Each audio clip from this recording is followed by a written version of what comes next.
eating dinner, you're eating lunch. All right, this next video is on Finland prisons, and essentially this goes, if anybody knows about this, it goes into like prison abolition or prison reform, either one. You work at a surf shop? Yo, that's dope. It's like you're in the fucking movie Lilo and Stitch. I think someone worked in a surf shop. That's so dope. Wait, June, do you know how to surf, bro? No baddies yet? That's sad. But yeah, let me turn this shit down a little. But yeah, this is basically like an open prison. So in Finland, they still have prisons. They're still convicted. But in this video, you'll see how prison in Finland is a little different. Is serving a life sentence for murder. I'm sorry, I'm a little body conscious, as you can see. I've gained a few pounds. A dip in the frozen lake behind the prison is part of his regular They'll get there workout soon, bro. routine. Don't worry. Yeah, you are at a surf shop. Baddies gotta come get some surfboards. Okay, your turn. Welcome to life in one of Finland's open prisons. Yo, I'd be freezing. I would never do that shit in Minnesota. There are no cell blocks here, just dormitories. Inmates come and go in their own cars. When Matty isn't at the nearby university campus, he's in his dorm room, studying for a career in tech. Some entrepreneurship books, marketing books, user experience, all kinds of digital and IT studies.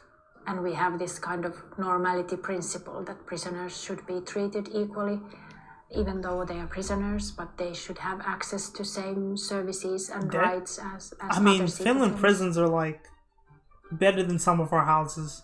In recent years, Finland has been named the happiest and safest country in the world.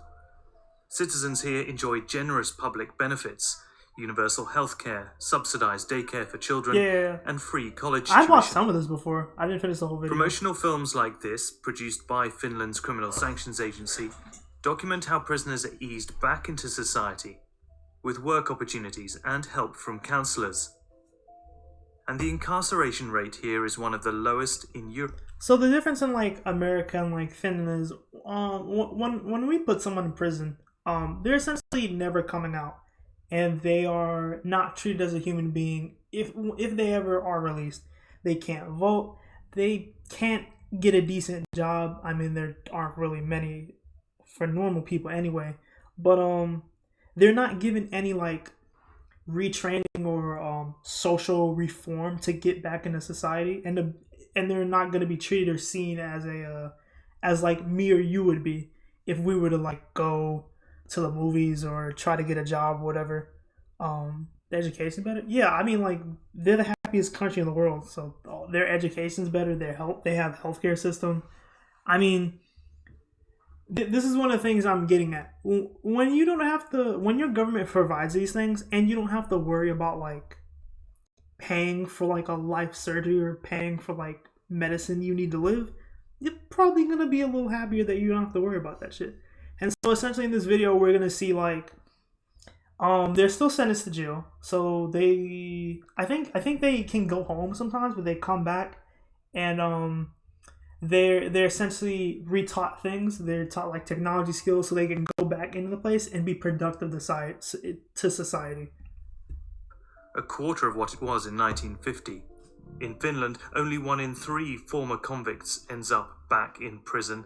Compare that to the United States, where 2 out of 3 get locked up again within 2 years of release. A 2018 bill included That's what I was talking sentencing. about. When they're released, they're not given any opportunities. They can't get a job, so what are they going to do? Socioeconomic conditions, they're going to have to commit another crime to get food or money. In Finland, you don't have to do that. After you're released from jail, you're given schools. You might even be given like a job, kind of like you're in college or something. So, I mean, yeah. Reforms meant to reduce what is referred to as recidivism, but they only apply to inmates in federal custody. Just 10% of the 2.3 million people incarcerated in the US. Critics say the 2018 reforms are only a small first step and fall far short of the kind of meaningful change Finland is so proud of. The scale, of course, is different. Today there are fewer than 3,000 in the Finnish prison system. The number of people behind bars in the US is equal to half of Finland's total population. A reimagining of what prison looks like here started nearly 70 years ago, when this Scandinavian nation began building one of the most humane systems in the world. In some of the latest steps, Finland's Criminal Sanctions Agency is investing heavily in technology training. The first topic is what is AI? Then the second topic, problem solving with AI. And building a state-of-the-art smart prison for women. And even testing VR to provide an escape from the drab walls and fluorescent lighting of Turku, Finland's highest security closed prison. Mika, who is 10 years into a 15-year sentence, Joo. is walking through a 3D forest. Kamala ottaa noin lasit pois tiedäksä palata tähän todellisuuteen taas. He appreciates the chance to interact with VR technology and learn the basics of working with computers. Että sanotaan, lisään vielä tämän verran, että tämmöisiä vankeja, ketä on välillä käynyt vapaana ja tullut takaisin, niin on sanonut ihan suoraan, että ei siellä pärjää, niin kuin, että siellä on niin paljon erilaista tämä kaikki niin kuin tämmöiset, että kaikki on niin paljon tietokoneistettua, että olisi hyvä saada sitä oppia. We try to educate the prisoners to use digital services in a meaningful way so that it would really help them to rehabilitate, that help them to take care of themselves and take care of their daily affairs and the kind of things, the kind of skills that you need when you reintegrate back to society. Now Finland is investing in the infrastructure to support that readjustment. A €34 million prison that many hope will set the standard for the future. No bars, glass windows, an internet connection in every room, and small touches meant for comfort. Dog, this is better than some of our fucking houses. Our specialty is divan. Yes. No bullshit. When it opens in this fall, the brand new facility in Hämeenlinna is expected to be Europe's most This high-tech fall. women's Hold prison. on. When was this video made? But just across the road, a reminder of the past. The old I can't facility, look at that built right in now. 1972, once housed both men and I'm women. assuming this video is like It a year shut old or down in something. 2019 after years of 2019? disrepair, mold, and other reasons. This was before toilet. And where did they empty it? I take this and put there. She used to be cruel as fuck. That's The smell gross. was terrible. And just a few minutes they just, drive like, away, a piss and relic shat in built that in the thing. 19th century and modelled on the American style of prison that is still widely in use today. Cell blocks arranged in a radial floor plan, prisoners living in solitary confinement. This one is a museum now, preserved to show just how hard prison life here used to be. For Matti, the road to Chained up like reform has led animals. him to a career that he would never have dreamed of before.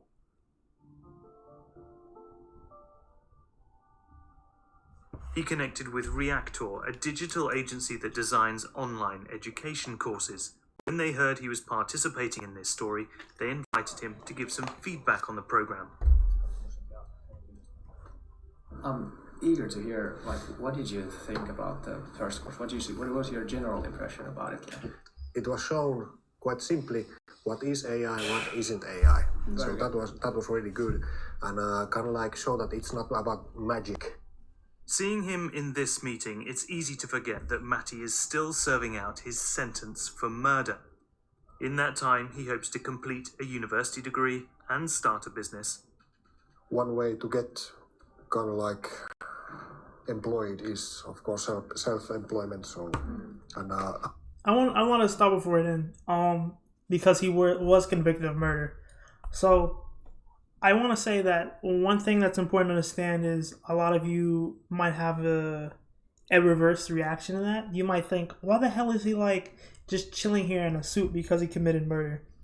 The way we think about things, if you were born anywhere in America, especially like since June is in here, continental America, you were taught to always be very cruel and very draconian to anyone that didn't follow the law or didn't fit inside this box that America places people in. You were taught this as soon as you entered in the American school system. It doesn't matter if you went to a charter school, public school, a private school, a home school, does not matter. If you were taking American education for a lot of the youth of your life, it's hard for you to comprehend or understand some of the things. Now, for some of you in here, it might just like click. You understand it. But it still might be hard to understand.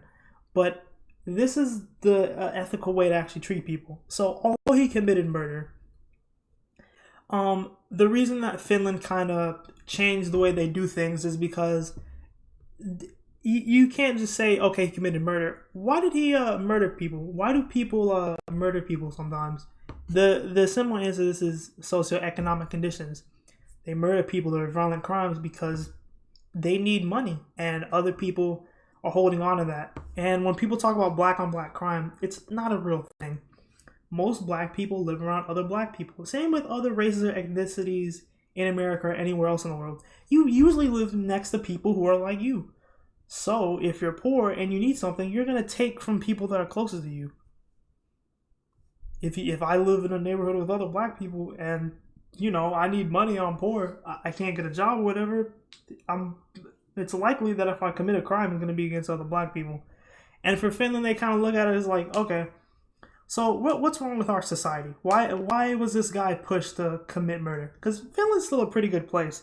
But even there, they're like, you know, he committed murder, but let's first try to rehabilitate him. So instead of incarceration, we should be looking into rehabilitation. And now there might be some instances where some people can't be rehabilitated, but I think that's going to be very, very few. So if we actually put money into like actually making a comparable prison reform, and then have a real like criminal justice system and rehabilitation system, I think we can put the majority of people back into society. Like I said, it might be that small percentage, but I think if we want to be a good society, we have to at least try to rehabilitate these people. And just to make it clear, I don't support any death penalty. So I don't care what the crime is. I don't think any human should kill another human purposely. I think that's still wrong. A lot of prisoners have already the entrepreneurial mindset. Based on Matty's recommendations, Reactor is planning to add an entrepreneurship course to the prison curriculum. It has like enforced my trust in also like this Finnish prison system, where like giving chances to put people like you, like it's awesome. After the meeting, Matty heads back to Louka prison, but he is excited for the future. At the beginning of my sentence, I thought that there can only be negative things in being in prison, that basically life is over. But I think you should give people a chance. That's the most important thing. Yeah, and probably before he went to prison, he didn't have any skills, and you know, I don't know the details on it. I mean, we could probably look it up, but he probably had to kill someone because he needed some money or something. And yeah, and for other crimes, when you commit other crimes to people, such as like assault or sexual assault or things of that matter, the process of reform in that situation, rehabilitation, goes for both parties. So the person who committed it still needs to go to some type of prison and needs to be rehabilitated. The other person needs to be given some type of mental help and therapy. So they too need to be rehabilitated. So that's something as a society, not just America, we should look to work towards.